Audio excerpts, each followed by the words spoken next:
또 성령 충만하시고 행복한 삶이 되시길 축원합니다. 우리가 사용하는 단어 가운데 이 충만이라고 하는 단어, 우리가 뭔가 가득 차 있는 그런 상태를 충만이다 이렇게 이야기합니다. 그래서 우리가 이 충만이라는 단어를 쓰는 것을 참 좋아하죠. 우리 성도 여러분의 통장에도 돈이 잔고가 충만하게 채워지시기를 축원합니다. 네, 그러니까 벌써 좋아하시잖아요. 네, 그러니까 우리가 이 충만이라는 거, 뭔가 우리의 삶에 이렇게 가득 채워진다는 거. 그래서 우리가 이 건강도 이렇게 에너지가 충만하게 이렇게 채워진다는 거. 그러니까 뭔가 이 충만이라는 것이 우리에게 주는 그런 기분 좋은 즐거움이 있다라는 거죠.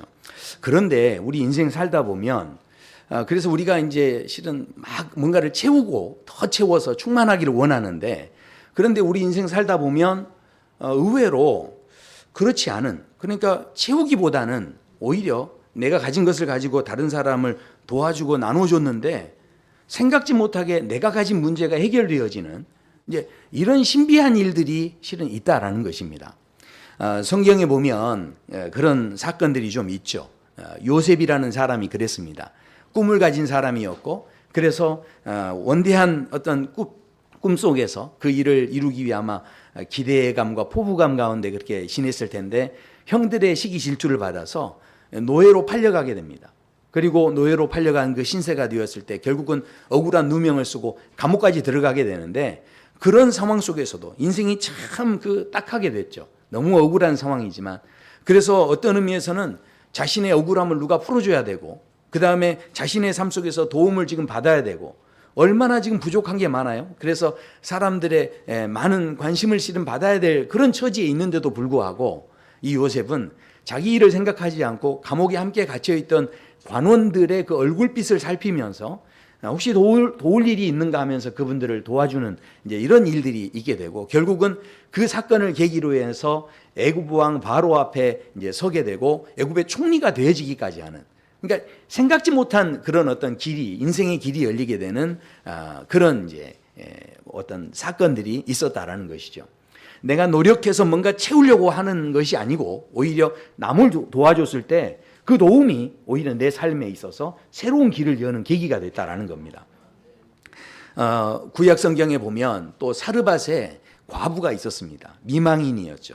그런데 이 누가 봐도 도움을 받아야 할 사람인 거죠. 그 당시에 과부는요, 실은 기업을 이을 수 있는 상황이 아니었기 때문에 지금보다 더 처절한 어떤 그 외톨이 같은 그런 삶을 살 수밖에 없는 자리에 있었습니다. 그런데 그 미망인에게 하나님께서 엘리야 선지자를 보내시는데 너무 가난하게 또 기근이 들어있는 상황이었기 때문에 이제 먹을 것이 딱 한 번 먹을 것밖에 없는 그런 상황이었습니다.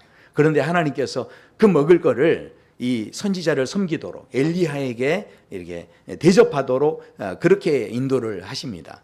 그때 이 과부가 그 가지고 있는 음식을, 생명 같은 음식인데 그것을 이 선지자에게 나누었을 때 놀랍도록 하나님께서 끊이지 않게 그 가정 안에 공급해 주시는 기름 부으심의 그 어떤 은혜가 있었다라는 것이죠. 그러니까 늘 나는 채워져야 돼, 누가 나를 도와줘야 돼 하는 그런 불쌍한 처지의 어떤 자아를 가지고 살 수밖에 없었던 여인에게 하나님께서 뭘 도전하신 거냐면, 너는 도움을 받아야 할 사람이 아니야. 아무리 세상적으로 봤을 때는 불쌍해 보여도 너는 도움받고 살 사람이 아니고 나는 오히려 남을 도와줄 수 있다라고 하는 어떤 그 희망적인 자아를 갖도록 하나님께서 도전하셨는데, 거기에 순종했을 때 정말 그 가정 안에 기적이 경험되는 그런 놀라운 은혜가 있었다라는 것입니다. 하나님께서는요, 그래서 우리에게 똑같은 마음이신 거죠. 우리가 늘 도움받고 사는 인생이 아니라 오히려 남들을 이렇게 넉넉하게 도와줄 수 있는 그런 인생을 살기를 원하신다라는 겁니다. 그래서 우리에게 충만하기를 원하시는데, 오늘 말씀에 보면 사도 바울이 에베소 교회를 위해서 기도하는 내용이 이제 본문에 소개가 됩니다. 오늘 읽었던 본문의 내용이 쭉 보면 전부 다 이 사도 바울이 이 교회를 향해서, 에베소 교회를 향해서 기도하는 내용입니다. 근데 그 기도의 결론을 보면 23절에 이렇게 되어 있습니다. 교회는 그의 몸이니 만물 안에서 만물을 충만하게 하시는 이의 충만함이니라. 그러니까 일단요, 이 충만이라는 단어가 너무 참 우리의 마음을 좋게 하는 단어인데 그것도 두 번이나 반복해서 이 충만이 들어가 있다는 겁니다. 근데 이 충만이라는 게 뭔가 부족하거나 더 막 필요한 게 있는 상태가 아닌 거죠. 뭔가 막 이렇게 넘쳐 있고 가득해 있는 이제 그런 상태를 말하는 겁니다. 그러니까 교회가 이렇게 충만하다는 거예요. 얼마나 좋습니까? 근데 우리가 지금 아멘을 하셨지만 실은 이걸 이해하기가 실은 참 쉽지는 않습니다. 왜냐하면 이 말씀이 그렇게 참 바로 이해되는 말씀은 아닐 수 있다는 거죠. 공동 번역에 보면요. 그래서 이 말씀을 어떻게 이제 해석을 하냐면 번역을 할 때 이렇게 번역을 했습니다. 교회는 그리스도의 모임이며 만물을 완성하시는 분의 계획이 그 안에서 완전히 이루어지는 것입니다. 교회라는 곳이 바로 그런 곳이라는 거예요. 그러니까 하나님의 역사가, 하나님의 기름 부으심이, 하나님의 임재가 있어서 그 교회를 향한 하나님의 뜻이 막 이루어지는 이제 이것이 이제 충만이다. 이렇게 지금 말씀하고 있다라는 거죠. 분명히 예수님께서 우리 교회의 머리가 되시고 우리는 몸된 교회이기 때문에 그 충만하다고 말씀하실 때 우리 안에 이런 역사가 있을 텐데 그런데 왜 이 말씀이 우리에게 와닿지 않느냐면 사실은 우리가 안 충만하기 때문에 그렇습니다. 정말 마리아 좋죠. 마리아 충만하니까. 그런데 실제로 우리 교회들을 보면 충만하기보다는 그렇지 못한 모습의 어떤 연약한 모습들이 보여진다라는 것이죠. 교회를 생각하면 늘 부족함이 보여지는 곳이 바로 교회다라는 생각을 하게 됩니다. 물론 한때는 세계 역사의 흐름 속에 보면 교회가 세상을 다스리던 시대도 있었습니다. 그래서 중세 시대의 교회들은요 힘도 가졌고요 돈도 많았고요 그리고 권력도 가졌죠. 그래서 이 중세 교회들은요 실은 이 왕조차도 교회에 있는 이제 교회에게는 함부로 하지 못하는, 그래서 이 교회가 그만큼 어떤 힘을 가지고 이 세상의 모든 것들을 실은 다스리는 그런 권세를 가지고 있었지만, 그러나 그럼에도 불구하고 교회가 예수님이 이 몸된 교회가 가지고 있는 그 충만함이 사람들에게 다 인정을 받을 만큼, 사람들에게 다 막 정말 좋아요 하고 칭찬을 받을 만큼 그렇게 온전하지를 못했다라는 거죠.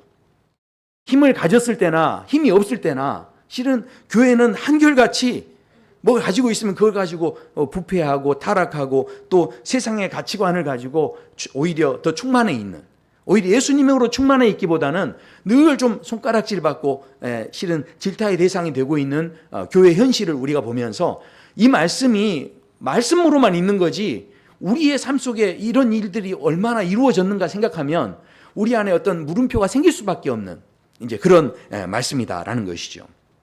자, 그렇다면 여기에서 말씀하시는 이 충만이라는 게 도대체 뭔가 하는 것이죠. 이것을요 교회로만 생각하시면 안 됩니다. 왜냐하면 하나님께서는 우리 각자 모두를 다 성령이 거하시는 성전으로 삼으셨기 때문에 이것은 교회만의 문제가 아니라 그러면 우리 모든 사람에게도 마찬가지라는 거예요. 그러니까 도대체 이 충만이라는 것이 왜 우리에게 이렇게 가슴에 확 와닿도록 영광스럽게 느껴지지 못하고 있는가 하는 것이죠. 자, 그래서 이 충만을 이해하려면 17절부터 그 기도의 내용을 좀 살펴보셔야 됩니다. 왜냐하면 우리가 대부분 기도를 할 때는요 우리의 기도의 그 흐름은 어디에 있냐면 자꾸 뭘 달래요. 하나님 이거 다 주세요, 저거 주세요 하면서 뭘 달라는 쪽으로 집중이 되어 있습니다. 그런데 사도 바울의 기도는요 아주 특징적인 게 달라는 기도가 아니고요 알게 해달라는 그 기도의 중심으로 그 내용이 흘러갑니다. 그래서 17절에 보시면 하나님을 알게 하시고 그리고 부르심의 소망이 무엇인지를 알게 하시고 또 그 기업의 영광의 풍성함이 무엇인지 알게 하시고 그 다음에 능력의 지극히 크심이 어떠한 것을 너희로 알게 하시기를 구하노라. 그러니까 우리 안에 이런 것들이 이 네 가지가 알아지기를 원한다는 거예요. 지금 이 사도 바울의 기도 속에는 자꾸 뭔가 이렇게 알게 되는 데 집중이 되어 있는 거예요. 그런데 우리의 기도는 어떻습니까? 자꾸 채워지는 거예요. 내가 필요한 거 받는 거죠. 내가 원하는 대로 얻게 되는 거죠. 우리의 기도는 자꾸, 그래서 우리가 생각하는 기도는 나에게 하나님 채워주시옵소서, 내게 부어주시옵소서 하는 이 기도가 우리의 중심인데, 그런데 오늘 사도 바울은 뭔가를 자꾸 알게 해달라는 기도가 되어지고 있다라는 거죠. 그러니까 늘 채워달라는 그 중심에 있는 분들이 입장에서 봤을 때는 이 기도가 그렇게 현실적인, 우리 현실의 삶 속에서 뭐 아는 게 뭐 대단합니까? 실은 지금 당장에 좀 채워주시는 게 훨씬 낫지 않겠습니까? 그러니까 이 현실적이지는 못한 어떤 그런 기도로 느껴질 수 있다는 거죠. 그러나 절대 그렇지 않습니다. 왜냐하면 오늘 이 말씀에서 우리가 하나님을 알게 되고 부르심의 소망을 알게 되고 영광의 풍성함을 알게 되고 또 능력의 크심을 알게 될 때 실은 그것을 알게 된 사람과 그것을 모르는 사람과는 그 삶의 어떤 모든 방향이 정반대가 되어질 수 있다는 거죠.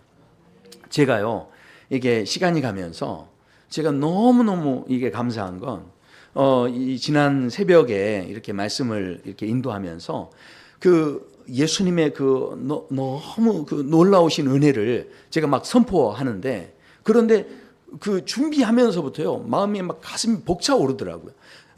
저에게 하나님 이런 설교를 이렇게 선포할 수 있도록 은혜를 주시는 것이 제가 너무너무 막 감사하더라고요. 그러니까 이게요, 하나님을 정말 내가 더 막 알고서 이거를 하는 것과 그렇지 않은 때와의 그 상황이 이게 차원이 다른 것 같아요. 저희가 지금 주말에 이 지역 주민들에게 이게 대추차와 커피 같은 거 이렇게 좀 나누어 드리면서 사랑을 전한다라고 하는데, 그런데 그렇게 사랑을 전하는 걸 우리가 늘 실은 해왔던 일이죠. 근데 예전에 했을 때와 지금 했을 때가 사뭇 다릅니다. 왜냐하면 예전에 했을 때는요, 그냥 하나님께서 하라고 하니까 어쩔 수 없이 한 게 좀 있는 것 같아요. 근데 지금은요, 제 마음이 달라졌어요.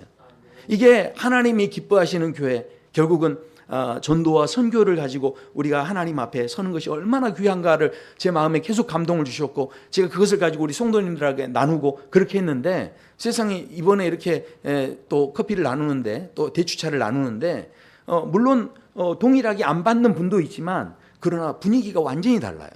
어떤 분은요, 안 그래도 지금 교회 찾는 중이었는데 하시면서 다가오는 분이 있고요. 어떤 분은 막 교회 다니시는데 이렇게 좋은 일을 하냐고 하면서 칭찬해 주신 분도 있고요. 세상에 어제는 다 이제 나눠드리고 철수하고 가려고 하는데 어떤 여성분이 자기 그 가족들을 데리고 이렇게 지나가다가 아마 대추차를 드셨나 봐요. 근데 이게 너무 감사하다고 옆에 가서 주먹만한 모찌 떡을 10개를 사가지고 오셔서 이거 하시는 분들 나눠드리라고 이게 주는데, 제가 모찌떡을 좋아해서 그거 받아먹어서 좋은 게 아니고, 그게 하나님께서 너희들 참 잘한다 칭찬해 주시는 그 느낌을 받은 거예요. 그러니까 이게 너무너무 감사한 거예요. 지금 제가 말씀드리는 건 이게 무슨 이야기냐면 좀 잘 아셔야 됩니다. 이게요, 지금 하나님을 알고 부르심을 알고, 그러니까 내가 뭔가를 막 채워가지고 능력 있게 내가 뭐를 했다, 이런 지금 차원을 말씀드리는 게 아니라, 하나님을 아는 것으로 이렇게 감사할 수 있었을 때 그때 우리의 어떤 삶의 질이 달라지는 그런 그 은혜가 있었다는 거예요. 우리가 하나님을 알지 못한 상태에서 제대로 알지 못한 상태에서 신앙생활하고 예배 드린다고 하는데, 실은 그것은요, 어쩌면 내가 자꾸 불안한 거죠. 하나님, 그러니까 내가 불안하니까 하나님 찾게 되는 거고, 나한테 혹시 안 채워주실까봐 하나님 찾게 되는 거고, 나한테 뺏어갈까봐 하나님 찾게 되는. 그러니까 하나님을 제대로 알지 못하면요, 실은 신앙생활을 똑같이 한다고 해도 늘 불안하게 하면서 그것이 그냥 종교성으로만 신앙생활 하는 거지, 하나님과의 관계 속에서 이루어지는 그런 신앙생활의 진짜 기쁨은 느낄 수가 없는 거죠. 오늘 본문에 보면 이 에베소 교회가 하나님을 몰랐기 때문에 이런 기도를 하고 있는 게 아닙니다. 이게 사도 바울이 기도하는 내용을 찬찬히 한번 한 4가지 잠깐 살펴보시면, 먼저 하나님을 알게 하고라고 그렇게 돼 있습니다. 그러니까 하나님을 안다는 게요, 그냥 지식적으로만 아는, 그래서 어느 정도 내가 공부하면 어느 수준에 이르르면 내가 모든 것을 다 한다, 이런 차원의 부분이 아니라는 거죠. 왜냐하면 사도 바울이 이런 기도를 드렸다는 것은 결국은 우리가 세상 끝날까지 계속해서 하나님을 알아야 되는 관계 속에 있기를 원하신다라는 것입니다. 그러니까 늘 우리의 삶은요, 치열하게 경쟁적이고 습관적이고 또 그렇게 지속적 어떤 지식으로만 모든 걸 이제 아는 것이면 다 되는 것처럼 생각하는데 절대로 우리의 삶이 지금 그런 차원이 아니라는 거예요. 우리가 얼마나 이게 어떤 타성에 젖어서 늘 그냥 습관대로 모든 걸 하느냐면 어느 병원에 그 굉장히 이제 불면증 때문에 이분이 힘들어가지고 병원에 입원을 하셨대요. 그래가지고 밤에 잠이 안 오니까 그렇게 고생하다가 며칠 동안 또 잠을 못 자다가 고생하는데 그런데 그날은 이 모처럼 초저녁에 잠이 오더래요. 그러면서 아주 그냥 단잠을 자면서 깊은 잠에 빠졌는데 세상에 밤 10시가 됐는데 막 간호사가 와서 흔들어 깨우는 거예요. 그러니까 아니 왜 깨우냐고 하면서 간호사를 쳐다봤더니 간호사가 하는 말이 환자분 수면제 드실 시간이에요. 수면제 드시고 주무세요. 그러더라는 거예요. 그러니까 실은 우리가 너무 엉뚱한 거죠. 그러니까 어떤 의미에서는 우리가 정말 하나님 안에서 하나님이 우리에게 주신 신체의 어떤 리듬이 있고 질서가 있는데 이 현대의 삶 속에서 얼마나 많은 스트레스와 또 질병 때문에 이 모든 흐름이 깨지고 그렇다 보니까 결국은 그 흐름 안에서의 삶을 우리가 누리지 못하고 그냥 이 세상의 어떤 그 모든 어려움 속에 그냥 우리가 습관적으로 내 힘으로 내 노력으로만 우리가 살아가는 것 같은 그런 삶을 살고 있는데 그런데 오늘 말씀해 보면 지혜와 계시의 영을 너희에게 주사 하나님을 알게 하고라고 그렇게 말씀합니다. 이게 무슨 이야기입니까? 바로 우리가 이 땅에서 살아가지만 실은요 우리 인간의 힘으로 아무리 노력해서 해결해 보려고 해도 구원의 문제, 용서의 문제, 의의 문제 인간의 열심만으로 안 되는 것이 있다는 것을 누가 알게 해주십니까? 지혜의 영, 계시의 영이신 성령께서 이걸 깨닫게 해주시고 그래서 하나님의 은혜, 하나님이 어떤 분인지를 점점 알면 알수록 인생을 살 때 내 힘으로 내 노력으로만 살지 않고 이 모든 것이 하나님의 은혜가 필요하다는 것을 깨닫게 되고 그래서 그 하나님을 아는 즐거움을 맛볼 수 있도록 성령께서 우리를 이끌어 가신다는 거죠. 그러니까 그것을 아는 사람이 그 사는 삶의 재미가요, 기쁨이 이게 엄청나다는 거예요. 도대체 이 충만에 대한 이야기를 지금 계속 하고 있는데 그렇다면 부르심의 소망이 뭐냐는 겁니다. 부르심의 소망도 마찬가지입니다. 어쩌면 우리가 하나님 앞에서 기도하는데 하나님 이런 기도 들어주세요 부탁하면서 하나님 이 기도 들어주시면 제가 이번에 이렇게 봉사할게요. 이렇게 또 최선을 다할게요. 우리 이렇게 생각하죠. 그러나 그런 식으로 하나님과 관계를 맺어가면 실은 내가 이 땅에서 그냥 생존하는 것, 유지하는 그런 문제에서 벗어나지를 못한다라는 겁니다. 그러나 우리는요 어차피 다 죽기로 결정된 사람들이에요. 한 사람도 살 수 있는 사람은 없는 겁니다. 그러니까 죽음이 가진 힘에서 우리를 누구도 건져낼 수 없는 거예요. 그런데 이 부르심의 진짜 소망을 발견한 사람은 너희 마음의 눈을 밝히사 그 부르심의 소망이 뭔지 발견한 사람은 이 어떤 삶을 사냐면요 생존하기 위한 삶을 사는 게 아니에요. 생명의 삶을 사는 겁니다. 이 아프리카 선교사 리빙스턴이라고 하는 분이 그분의 자서전에서 아주 유명한 말을 하나 합니다. 뭐라고 하냐면 천직이 닿을 때까지 사람은 죽지 않는다. 그러니까 이분은요 아프리카에서 수없이 죽을 그 고비들을 넘기면서 깨달은 게 있다면 하나님의 부르심의 사명을 발견한 사람은 죽음이 주는 두려움에 끌려다니지 않는다는 거예요. 그거를 뛰어넘는 삶을 살아버리는 거예요. 그러니까 이 하나님이 주신 사명이 닿을 때까지 나는 죽지 않는다라고 하는 그 어떤 삶을 살기 때문에 쩔쩔매며 사는 삶이 아닙니다. 와, 죽으면 어떡하지 하면서 두려워 떠는 삶이 아니라는 것이죠. 그러니까 이 삶의 차원이 다르다는 겁니다. 지금 세 번째 보면 그 기업의 영광의 풍성이 무엇이며 말씀하는데 그 기업이 이 말씀을 자세히 한번 보시면 이 말씀이 이렇게 안 돼 있죠. 기업의 영광의 풍성함을 받게 해달라는 기도가 아닙니다. 풍성함이 무엇이며 이렇게 말씀하죠. 그렇다면 이미 그 풍성함은 우리에게 주어져 있다는 거죠. 그런데 우리가 지금 알아채지를 못하고 있다는 이야기입니다. 지금 이 기업은 어디서 쓰여지는 거냐면 이게요. 그 이스라엘 백성들에게 하나님께서 약속의 땅을 기업으로 주십니다. 그런데 약속의 땅을 기업으로 주실 때 그 분배하시는 그 땅이 그냥 주시는 게 아니라 그 땅이 중요한 게 아니라 그 땅을 주셨다는 것은 내가 너희를 나의 백성으로 삼았다. 이런 표징으로 이 땅을 분배해 주셨다는 겁니다. 그러니까 이 기업이 의미하는 게 뭐냐면 바로 우리가 이게 어떤 땅이냐가 중요한 게 아니고 많고 적음이 중요한 게 아니고 이걸 분배받았다는 것은 결국은 우리가 이제 하나님의 존재됨, 하나님의 자녀로서의 어떤 존재됨을 가지게 됐다라는 그런 이야기죠. 그러니까 다른 말로 하면 이 기업이라는 것은 이 기업의 은혜를 받았다는 것은 우리가요 신분이 달라졌다는 이야기예요. 사람이요 신분이 가지고 있는 힘이 이게 대단한 겁니다. 이렇게 길을 지나가다가도 저는 그런 생각이 들더라고요. 이게 사람들이 막 분쟁하고 싸우는 그런 자리를 지나가면 와 내가 저때 경찰관이었으면 얼마나 좋을까. 경찰관이 싹 지나가면 어떻게 하겠습니까? 금방 해결되는 거죠.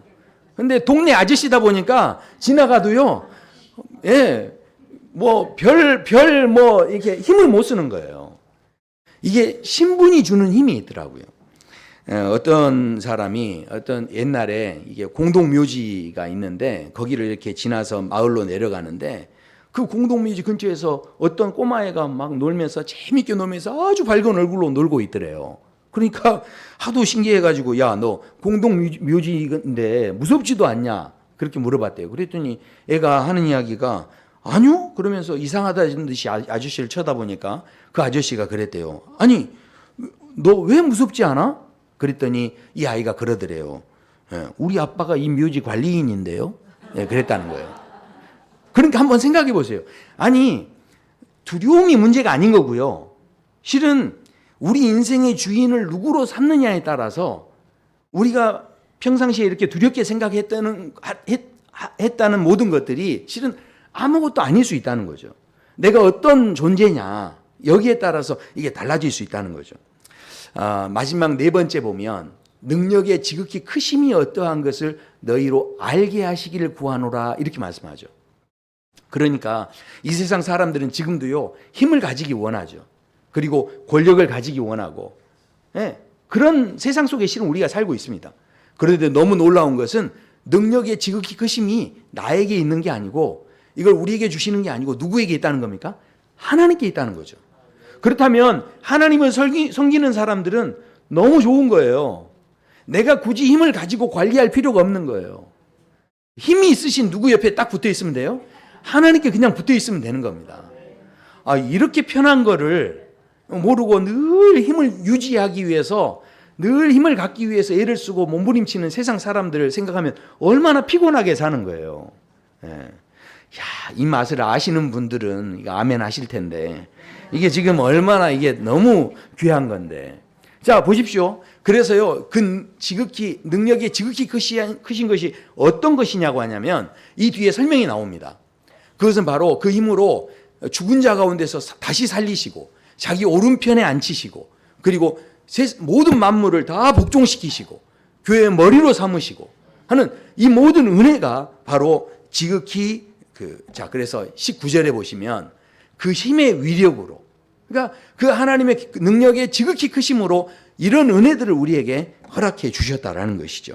자, 그러므로 우리가 해야 할 것은 이 정도로 완벽하게 모든 일을 이루셨다면 생각해 보십시오.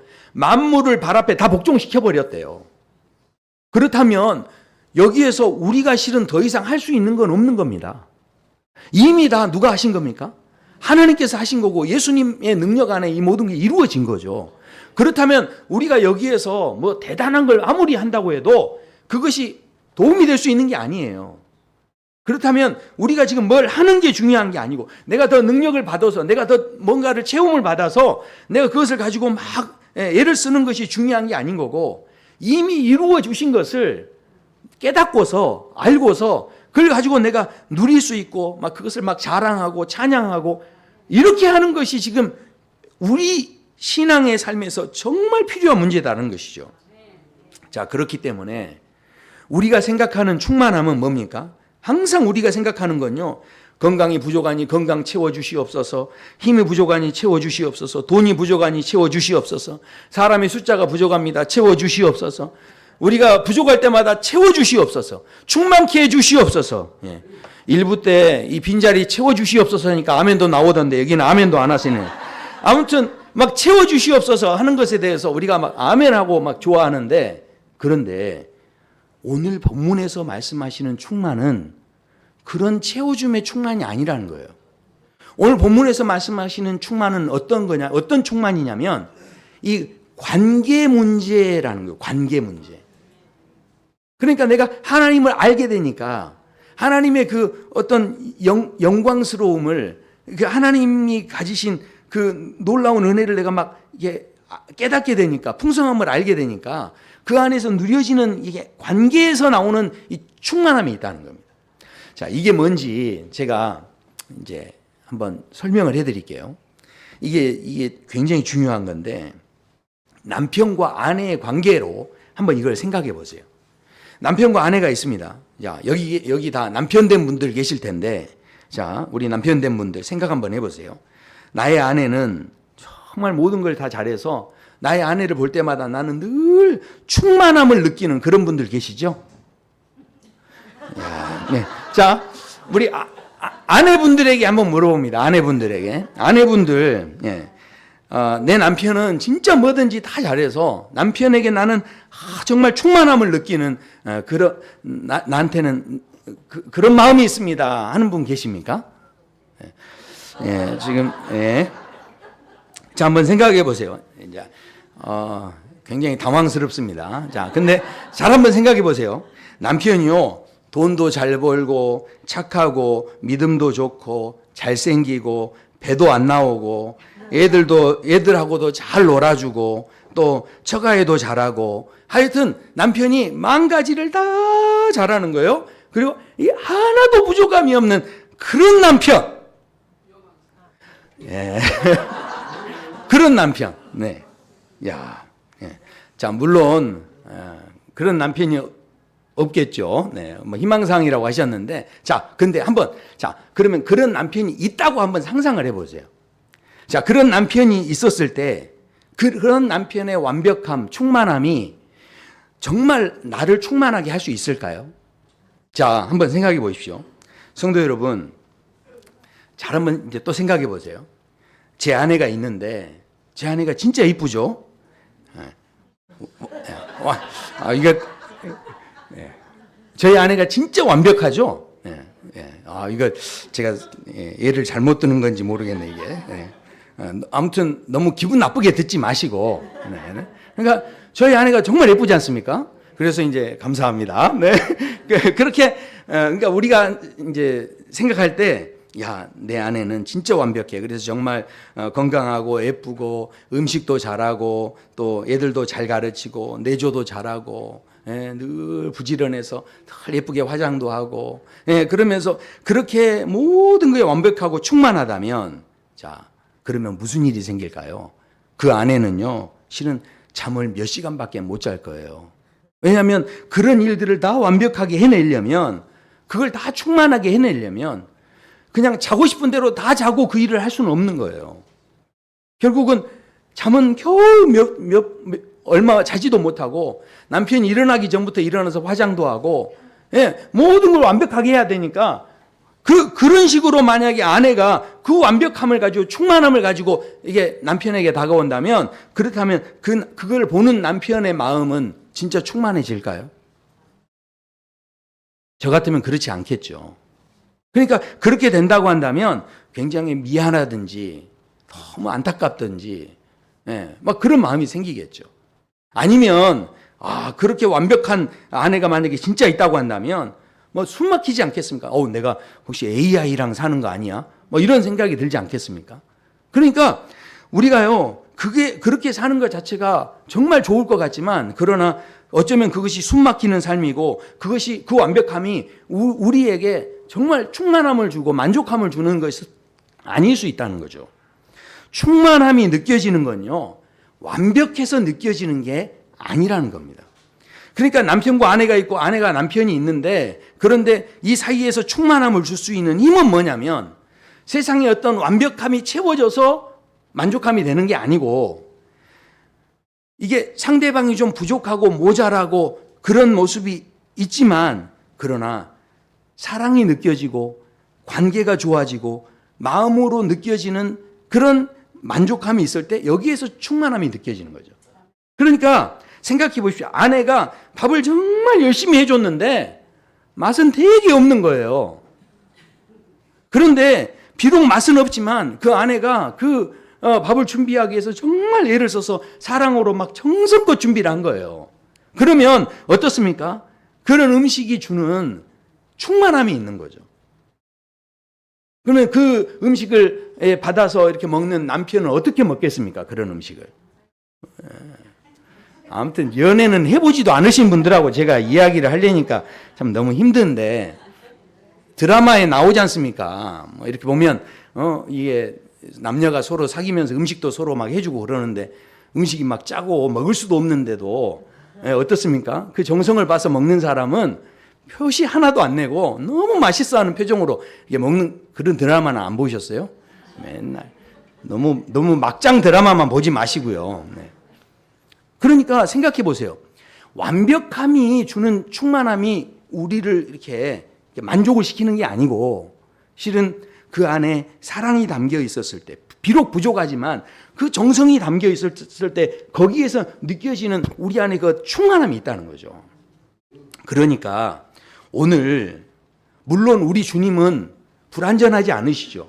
완전하시기 때문에 우리 주님이 계시는 것만으로 만물은 충만함을 느끼게 될 텐데, 그런데 오늘 본문에서 굳이 말씀하시는 이 충만함은 무엇인가 하면 바로 하나님께서 우리가 너무 부족한데도 불구하고 우리 가운데 역사하셔서 우리 가운데 사랑을 부어주신 그 충만함을 지금 말씀하고 계신다는 거죠.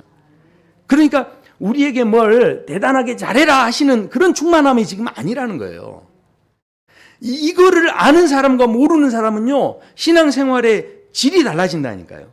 이걸 모르는 사람은 지금도 어떻게 합니까? 신앙생활 하는데 잘하려고 하고 불안해서 하고 이렇게 벌 받으면 어떻게 하나 이렇게 하는 거예요. 그러나 그걸 아는 사람은 그냥 하나님이 좋아서 하는 거예요. 그냥 이게 삶의 질이 달라지는 거죠. 한번 생각해 보세요. 하나님께서 이 땅을 만물을 창조하셨을 때를 생각해 보세요. 하나님이 이 땅을 다 지으시고 매일 보시면서 보시기에 좋았더라 이렇게 기뻐하셨지 않습니까? 그리고 사람을 만드실 때는 보시기에 심히 좋았더라 이렇게 기뻐하셨습니다. 자, 그런데 창조된 인간이 하나님께 그냥 그 자체가 기쁨이었다는 거죠. 자, 창조된 다음, 인간이 창조된 다음에 인간이 하나님을 위해서 뭔가 막 기쁘게 하려고 뭔가를 했습니까? 뭐 한 것이 하나도 없습니다. 근데도 하나님은 어떻게 하셨다는 거예요? 하나님은 이미 충만하시기 때문에 그 충만하심을 가지고 우리에게 부담을 주시는 것도 아니고, 그 충만하심을 우리에게 다가오셔서 우리 보는 것만으로도 즐거워하셨다는 거예요. 그런데도 불구하고 인간이 어떻게 합니까? 선악과를 취하면서 나도 한번 하나님의 힘을 가져봐야 되겠다. 나도 충만해봐야 되겠다. 그러면서 선악과를 먹으면서 하나님같이 돼봐야 되겠다 하면서 그렇게 욕심을 부렸을 때 성경은 그런 인생에 대해서 바로 뭐라고 합니까? 죄와 허물로 죽은 사람이다. 그렇게 성경에서 표현합니다. 그러나 놀랍게도 하나님께서는 죄와 허물로 죽었던 우리였지만, 그러나 그럼에도 불구하고 포기하지 않으시고 독생자 되시는 예수님을 보내셔서 우리에게 십자가의 사랑과 은혜로 우리를 다시 일으켜주시고 다시 살려주신, 그러니까 우리는 부족해서 넘어졌지만 그러나 우리에게 다시 한번 의의 갑옷을 입혀주시고 새로운 피조물이 되게 해주시고 의와 진리로 거룩함을 지으심을 받은 새 사람이 되게 해주시는 그 놀라운 은혜를 주셨다는 거죠. 그렇다면 그 새 사람이 해야 할 일이 도대체 뭐냐는 거죠. 그 새 사람이 해야 할 일은 다른 게 아니라는 거죠. 내가 막 더 노력해서 하나님을 기쁘시게 하는 게 아니고요. 그 새 사람 됐으니 어떻게 합니까? 그 은혜를 받았으니 그거 가지고 하나님 너무 좋아요, 감사해요 하면서 하나님 자랑하고 즐거워하고 이런 모습을 볼 때 하나님께서 무엇보다도 이것을 기뻐하실 수 있다라는 것이죠. 그러니까 오늘 말씀에서 다시 말하면 우리가 이 충만하다는 것은 우리가 자꾸 내 능력이 채워지고 내 모든 게 건강이 채워지고 우린 이걸 생각하지만, 그러나 오늘 본문에서 이 충만은 뭡니까? 에베소 교회가 그 당시에도 보면 아무것도 볼 것 없는 그야말로 연약한 사람들이 집합체였습니다. 너무너무 부족했지만 세상 사람들에게 인정받지도 못하는 교회였지만, 그러나 그 교회가 어떻게 충만한 교회가 됐냐는 거예요. 그것은 바로 인간이 가지고 있는 어떤 것도 아니고 하나님과 더 가까워져서 하나님으로 말미암아 즐거워했을 때 그 교회는 그 누구도 어찌할 수 없는 정말 하나님이 충만한 교회, 그런 교회로서 존재하기 시작했다라는 것입니다. 그렇다면 이제 오늘 한 해를 살아가는 우리에게 지금 우리 교회가 마찬가지라는 거죠. 우리 교회가 세상적으로 봤을 때는 부족함이 많이 있지만, 또 나를 성전 삼으신 하나님, 나 자신의 삶이 어떤 의미에서는 부족함이 많이 있죠. 내가 하나님, 나 이것도 부족해요, 저것도 채워주세요, 저것도 내가 더 있었으면 좋겠어요, 이런 어떤 우리의 마음이 있을 수 있지만, 그러나 그런 사고방식은 세상이 주는 거고요. 그것보다 실은 더 능력 있고 영광스럽고 더 놀라운 것을 이미 우리에게 주셨는데 지금 우리가 그걸 깨닫지 못하고 있는 것뿐이라는 거죠. 이미 우리에게 충만하게 채워주셨는데도 그걸 알지 못하고 자꾸 뭘 달라라고만 하는 그런 신앙의 삶은 결국 늘 우리의 삶을 지치게 할 수밖에 없다라는 것입니다. 그렇다면 우리 교회가 정말 교회됨으로써 이 존재를 잃어버리지 않으려면, 충만함을 잃어버리지 않으려면 우리에게 가장 필요한 것은 뭘 더 주십시오가 아니라 바로 하나님의 사랑이 이루어지지 않도록 우리가 하나님 안에서 어떻게 해요? 하나님을 더 많이 알아가고, 부르심의 소망이 무엇인지 알아가고, 기업의 영광의 풍성이 무엇인지 알아가고, 능력의 크심이 어떠함을 알아가게 되는 그런 즐거움을 우리가 갖기 시작할 때 그 누구도 우리를 흔들 수 없는 충만함, 그 누구도 우리를 건드리지 못하는 충만함, 그 은혜가 우리에게서 누려지게 될 줄로 믿습니다. 저와 성도 여러분이 올 한 해가 이런 놀라운 영광스러움이 경험될 수 있는 한 해가 되길 소원합니다. 네, 우리 함께 찬양하시겠습니다.